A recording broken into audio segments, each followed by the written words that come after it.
Hi, I'm Joe. You're watching GoonerTube, and I'm here with Louise. We're talking about the 1-0 defeat to Manchester City at the Etihad Stadium. Now, I'm not sure if I'm disappointed or not disappointed. Obviously, I'm disappointed with the result, but I don't know how much we've taken from that game and how much we've improved coming into that game. Louise, what are your thoughts on the game? I think I'm disappointed that we didn't get something out of it. We didn't get at least a draw, especially with Chelsea dropping some points and Liverpool dropping points. I think it had been a perfect opportunity for us to not drop any at all and gain a point. I think there was a few things that could have changed the game and it could have gone either way. Yep. But yeah, in general, I'm not surprised that we've lost because we haven't beaten one of the top six in, since 2015. And it's disgusting, really, when you think about it. Yeah, the statistics, the stats are really bad. I didn't realise it was that long. Yeah. So when that came up on Sky, I was a bit like, oh, okay, yeah, that's quite bad. Yeah. So yeah, I'm not surprised. I am disappointed. So yeah. Yeah. I can hear the disappointment in your voice. And when I was talking to Dulce, it was like me and Dulce used to play football together, and whenever we lost a match, he would go really, really quiet and grumpy. And I used to have, because he was a lot younger than us, so I used to put my arm around him a lot and say, look, come on, it's okay. But he was such a terrible loser, which is fine, because he was a winner, and so he was really, really disappointed in his voice, and he was kind of very down about the whole thing. I mean, I don't think we had any complaints about things yesterday. I mean, he was watching certain players, except for, I would say complaint, but except for the fact that, and I mentioned this to Dulce and I mentioned it to Andy in our relative chats, and that is that Aubameyang since he signed his contract, he seems to have not been that confident, or he's gone off the boil. What are your thoughts? Watching him. I think he was really quiet again yesterday, but I think because I sort of watched him on purpose yesterday, and I felt really sorry for him because I thought he didn't get any service. Yeah. And I'm not sure whether him and Pepe in the same team works. Yeah. When I saw the team news, I was a bit like, oh, okay. Yep. Yeah, kind of know what's coming here. Pepe's going to get the ball, and he's just too predictable. He that he's going to come in on his left foot, and the defence knows that. The opposition knows that. They've all sussed him out now, haven't they? It seems. Yeah. And I was hoping he was going to, come and he was going to bloom under Arteta. And it's not happened, and it's I keep thinking, right, I'll give him another couple of weeks, another couple of tries, and it's the same thing every time he gets the ball, it comes in. I suppose so what you're saying is that as long as he's in the same team as Aubameyang, it's not going to work. Well, Aubameyang starts for me every game unless something really, really bad happens. So in that case, Pepe just doesn't start. He needs to come on as a player, in the last 20 minutes to try and add a bit of pace and go at defences when they're tired rather than when they're 100%. Yeah. I would agree with that. I think Auba has to start, and I would want him to start either with Lacazette or Saka or Nketiah, or when Martinelli's back, Martinelli.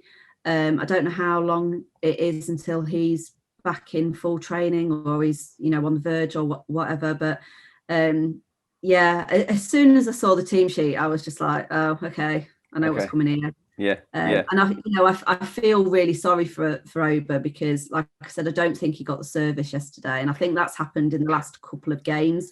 He's not got that service, and I think it's a bit like what happened with Laka at the end of last season and the beginning of this season, that he just lost that confidence. And now Laka's like scored a couple of goals, but then he's not in the team. Yeah. And I was hoping that, Arteta was going to make those changes a little bit earlier than what he did. At one point I thought, because Pepe went down, I thought, oh yeah, okay, Laka's coming on. And then he didn't. And I was like, oh, okay. And I was actually disappointed that, and this sounds horrible, I was disappointed that Pepe wasn't injured so that Laka could come on. Yeah, no, I understand what you're saying. I mean, I was disappointed. This is the one thing I did mention. I was disappointed with the how late Arteta brought not so much Partey, but how late he brought Nketiah on, for example, who's a goal scorer, and I thought we needed to score a goal. And although we didn't seem as creative in that final third, but Man City, we have to remember who we're playing against here as well. You know, they're probably going to win the league this year. If Liverpool don't, they will.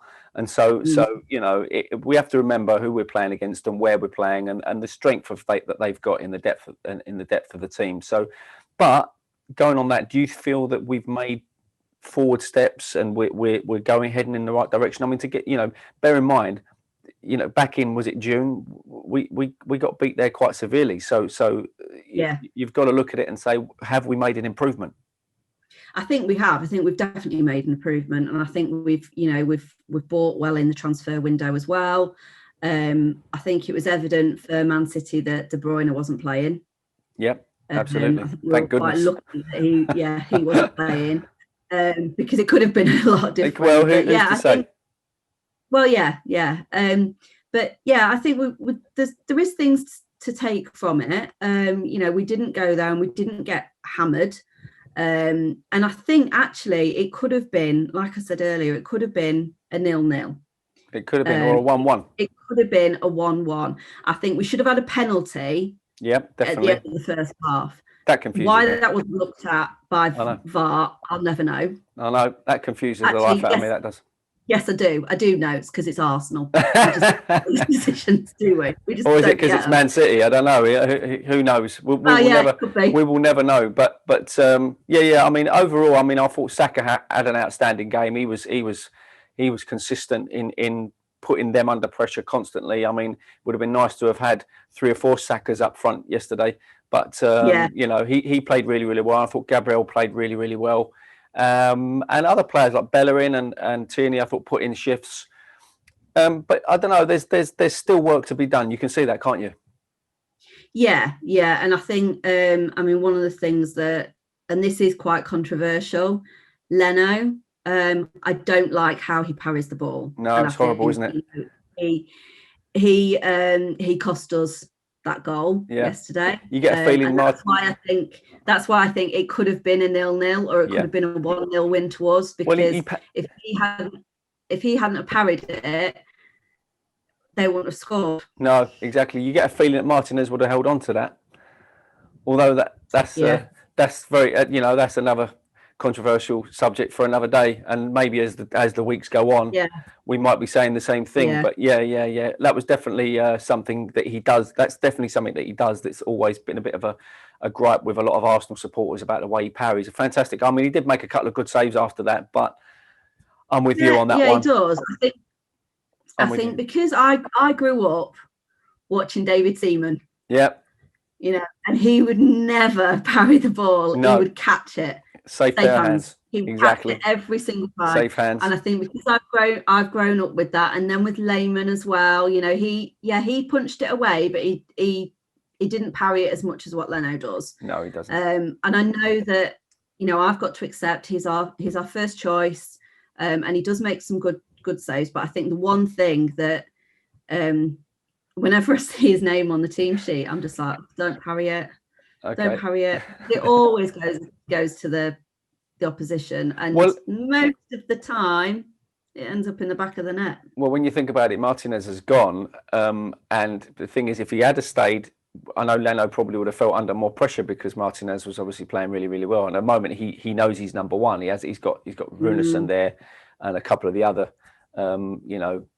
keepers there that could possibly take his place. But at the moment, he is the big number one, isn't he? So depends how Runarsson is gonna develop. They seem to like him, so it's going to be interesting whether they're going to stick him in.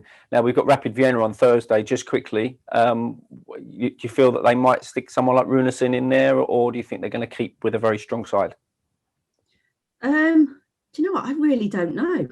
I don't know what Arteta's thinking. I don't know what his plans are for the Europa League, whether he's going to go for it or whether he's going to concentrate on top 4. I don't know. It's a really tough one, isn't it? Well, no doubt we'll find out more once Thursday comes around, and we can look at the team and go, that's what he's thinking. And then I think if it's going to be like that for that and the EFL Cup, and he's going to concentrate on the likes of the FA Cup and the league, then that's okay with me. And if we can get a run in the other two competitions and blood some of the youngsters and bring some of those reserve players through, I think that's can only be a good thing, can't it?